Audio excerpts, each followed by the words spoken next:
भक्ति के रंगों से सजे कार्यक्रम भोर भक्ति में मैं विशाल करवल आपका स्वागत करता हूं। भक्त और भगवान की श्रृंखला के इस अध्याय में हम लेकर आए हैं सती अनुसुईया की कथा, जहां तीनों देव परीक्षक की भूमिका में उतर आए थे।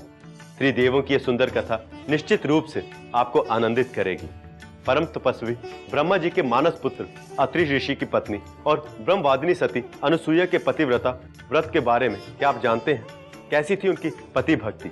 ऐसा क्या किया था माता अनुसुईया ने कि उनका नाम स्वर्ण अक्षरों में लिखा गया है?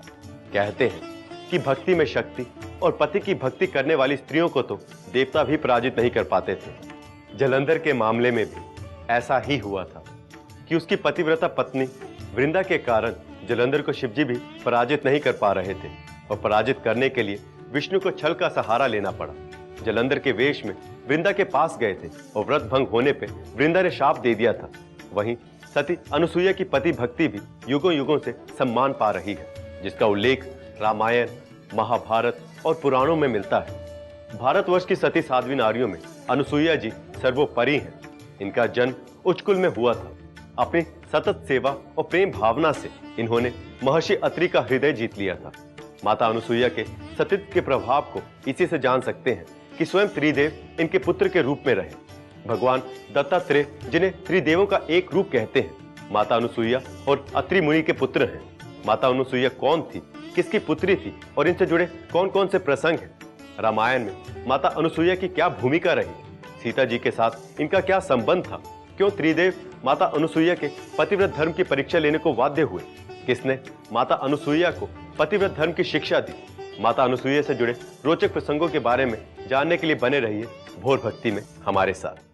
तो हम बात कर रहे थे माता अनुसुईया और उनके सतीत्व की।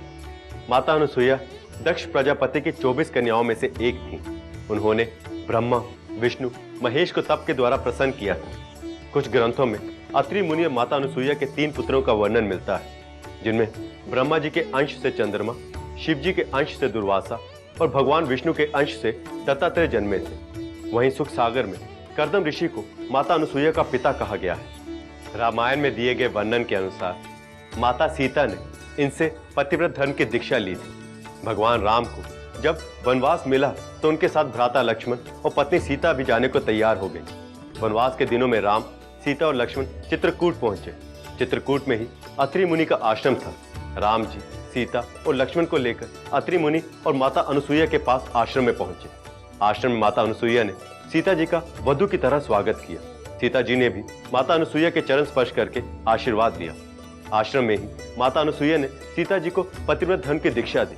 कहते हैं कि माता अनुसुईया को सीता जी ने अपनी सास का स्थान दिया और खुद को उन्हें वधू मानने पर हर्ष जताया। माता अनुसुईया के सतीत्व के चर्चे तीनों लोकों में होने लगे। जब देवलोक में इसकी ख्याति फैली तो इसका वहां की देवियों पर क्या प्रभाव पड़ा, जानेंगे। वक्त है एक अंतराल का। अंतराल के पश्चात भोर भक्ति में एक बार फिर से आपका स्वागत है। माता अनुसुईया के सतीत्व की चर्चा संपूर्ण जगत में फैलने लगी थी। देवों और मानवों के बीच माता अनुसुईया के सतीत्व के चर्चे होने लगे थे। त्रिदेव भी माता अनुसुईया के सतीत्व से प्रभावित थे। वहीं श्री लक्ष्मी जी, माता पार्वती और सरस्वती जी को अपने पतिव्रत पर बहुत अभिमान था। माता अनुसुईया से जुड़ा एक रोचक प्रसंग आपके सामने प्रस्तुत कर रहा हूं। मुझे विश्वास है यह प्रसंग आपके मन को आनंदित और सुख प्रदान करने वाला है। देवर्षि नारद जी के बारे में एक बात समस्त प्राणियों के बीच विख्यात है। वो ये कि देवर्षि को झगड़ा कराने में अत्यधिक आनंद आता है, जिसके लिए वह संदेशवाहक का कार्य बखूबी निभाते हैं। तीनों देवियों के अहंकार को दूर करने के लिए त्रिदेवों ने नारद मुनि को इस कार्य के लिए प्रेरित किया। किस प्रकार देवर्षि ने तीनों देवियों के मन में पैदा हुए अहंकार को दूर करने में भूमिका निभाई, बताते हैं। एक बार देवलोक के संदेशवाहक देवर्षि नारद ब्रह्मलोक में पधारे हुए थे। नारद जी को देखकर देवी सरस्वती ने कहा, आइए नारद जी, आप तो बहुत दिनों से दिखाई नहीं दिए, कहिए क्या हाल है? माता सरस्वती के पास जाने के पीछे नारद जी का क्या उद्देश्य था और उन्होंने माता सरस्वती के प्रश्न का क्या उत्तर दिया, ये सब जानने के लिए देखते रहिए भोर भक्ति।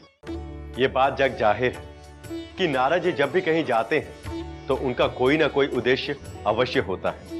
जब नारद जी से उनका हाल पूछा तो उन्होंने बड़ी मायूसी भरे स्वर में कहा कि माता जी क्या बताऊं, अब की बार मैं घूमते घूमते चित्रकूट की ओर चला गया। वहां जब मैं अत्रि मुनि के आश्रम पर पहुंचा तो माता अनुसुईया के दर्शन करके धन्य हो गया। तीनों लोकों में उनके समान पतिव्रता नारी नहीं है। माता सरस्वती जी को नारद जी की बात पसंद नहीं आई और बोली, नारद, क्या वो मुझसे भी बड़ी पतिव्रता है? इतना सुनकर नारद मुस्कुराए और बोले, माता, आप तो क्या, समस्त ब्रह्मांड की स्त्रियां उनकी तुलना में कुछ नहीं है। सती नारियों की गिनती में वो सर्वोपरि हैं। इतना सुनते ही सरस्वती जी ईर्ष्या से आग बबूला हो उठी। ब्रह्मलोक में अब नारद जी का कार्य पूरा हो गया था। इसके पश्चात नारद जी विष्णु लोक की ओर निकल पड़े।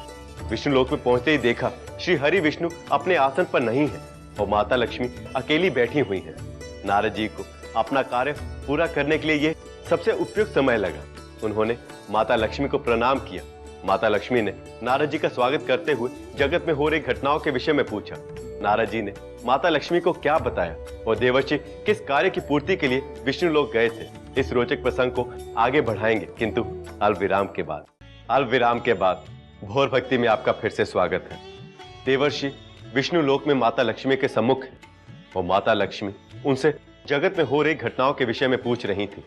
देवर्षि ने माता लक्ष्मी से कहा कि माता, इस समय तो संपूर्ण जगत में माता अनुसुईया की कीर्ति व्याप्त है। उत्सुकतावश माता लक्ष्मी ने नारद से अनुसुईया की कीर्ति के विषय में पूछा। तब देवर्षि ने माता सरस्वती की भांति उन्हें भी माता अनुसुईया के सतीत्व के चर्चे कह सुनाए। वो कहा कि तीनों लोकों में त्रिदेवियां भी माता अनुसुईया के सतीत्व की बराबरी नहीं कर सकती हैं। इस बात से माता लक्ष्मी के मन में भी ईर्ष्या पनपने लगी। माता लक्ष्मी से विदा लेने के पश्चात नारद जी शिव धाम पहुंचे, जहां भगवान शिव हमेशा की तरह साधना में लीन थे। देवर्षि ने माता पार्वती को प्रणाम किया और सरस्वती जी लक्ष्मी जी की भांति यहां भी ईर्ष्या का बीज बोकर चल दी। देवर्षि नारद तीनों देवियों के मन में सती अनुसुईया के प्रति ईर्ष्या उत्पन्न कर गए। तीनों देवियों की ईर्ष्या का क्या परिणाम निकला और माता अनुसुईया से ईर्ष्या भाव कैसे मिटेगा, जानिए आगे के प्रसंग में। माता अनुसुईया के प्रति जन्मे ईर्ष्या भाव से तीनों देवियां परेशान थीं। तदुपरांत तीनों देवियों ने एक दूसरे के सामने माता अनुसुईया के सतीत्व को खंडित करने का प्रस्ताव रखा। इस प्रस्ताव को तीनों देवियों ने मिलकर पारित कर दिया। अब समस्या ये थी कि ये कार्य कैसे किया जाए और किसके द्वारा किया जाए। तीनों देवियां इसी सोच विचार में थी। तब तक देवर्षि फिर से आ गए, क्योंकि कहीं आग लगी हो या लगानी हो और वहां देवर्षि का आगमन ना हो, ऐसा हो ही नहीं सकता। तीनों देवियों ने देवर्षि के समक्ष अपनी समस्या रखी। तब देवर्षि बोले, माताओं, आपके इस कार्य को त्रिदेवों से बेहतर और कौन कर सकता है? तब तीनों देवियां बोली, त्रिदेव हमारी इस बात के लिए तैयार होंगे क्या? नारद जी ने कहा कि आज तक त्रियाहट से कोई बच सका है क्या? नारद जी की एक गूढ़ बात सुनते ही तीनों देवियों के चेहरे खिल उठे। उन्होंने तीनों देवों से माता अनुसुईया के सतीत्व की परीक्षा लेने को कहा। त्रिदेवों ने तीनों देवियों को समझाने का बहुत प्रयत्न किया, किंतु वो कुछ भी सुनने को तैयार नहीं थी। इसके बाद क्या हुआ, त्रिदेवों ने किस प्रकार माता अनुसुईया के सतीत्व की परीक्षा ली और इस परीक्षा में माता अनुसुईया खरी उतरी या फिर तीनों देवियां अपने उद्देश्य में सफल हो गईं, जानेंगे आगे। यहां मैं लेता हूं एक छोटा अंतराल, आप हमारे साथ बने रहिए। तीनों देव ब्रह्मा, विष्णु और महेश त्रियाहट के सामने विवश हो गए थे। आखिरकार उन्हें माता अनुसुईया के पास अत्रि मुनि के आश्रम में जाना पड़ा। तीनों देव उस समय आश्रम में पहुंचे जब अत्रि मुनि आश्रम में नहीं थे। तीनों देव ब्राह्मण का वेश धारण करके माता अनुसुईया के पास भिक्षा मांगने पहुंचे। अतिथि सत्कार की परंपरा को निभाते हुए माता अनुसुईया ने तीनों ब्राह्मणों को भोजन के लिए अंदर बुलाया। भोजन सामने आते ही तीनों देव एक स्वर में बोले कि देवी, हमारा भोजन करने का एक नियम है, अगर आप उस नियम का पालन करें हम तभी भोजन कर पाएंगे। माता अनुसुईया ने उनके नियम के विषय में पूछा तो त्रिदेवों ने कहा कि आप हमें निर्वस्त्र होकर भोजन कराएं, अन्यथा हम भूखे ही चले जाएंगे। माता अनुसुईया इस बात से तनिक भी विचलित नहीं हुई। उन्होंने अपने पति का स्मरण करते हुए पवित्र जल तीनों देवों पर छिड़का। जल गिरते ही तीनों देव बालक के रूप में आ गए। माता अनुसुईया ने निर्वस्त्र होकर तीनों बालकों को स्तनपान कराया और फिर अपने पुत्रों की भांति उनकी देखभाल करने लगी। जब काफी समय बाद भी त्रिदेव अपने लोकों में वापस नहीं पहुंचे तो तीनों देवियां परेशान होने लगी। उसी समय देवर्षि ने आकर माता अनुसुईया के आश्रम का वृतांत कह सुनाया। तीनों देवियां दौड़ी दौड़ी माता अनुसुईया के पास पहुंची और क्षमा मांगने लगी। माता अनुसुईया ने तीनों से पालने में लेटे त्रिदेवों की ओर इशारा करके कहा कि तुम्हारे पति वहां हैं, पहचान कर उठा लीजिए। तीनों देवियां बाल रूप में अपने पतियों को नहीं पहचान सकी। तब माता अनुसुईया और अत्रि मुनि के प्रभाव से तीनों देव अपने वास्तविक स्वरूप में आ गए। तीनों देवों ने इसी समय एक रूप होकर भगवान दत्तात्रेय का रूप लिया और माता अनुसुईया के पुत्र के रूप में उनके पास ही रहने लगे। इस घटना के बाद तीनों देवियों का अहंकार चूर चूर हो गया। साथ ही माता अनुसुईया की कीर्ति दिन दुनी रात चौगनी बढ़ी।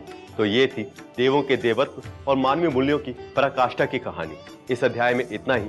भोर भक्ति के और भी लुभावने अध्यायों के साथ हम फिर मिलेंगे। मुझे यानी विशाल करवल को इजाजत दीजिए। नमस्कार।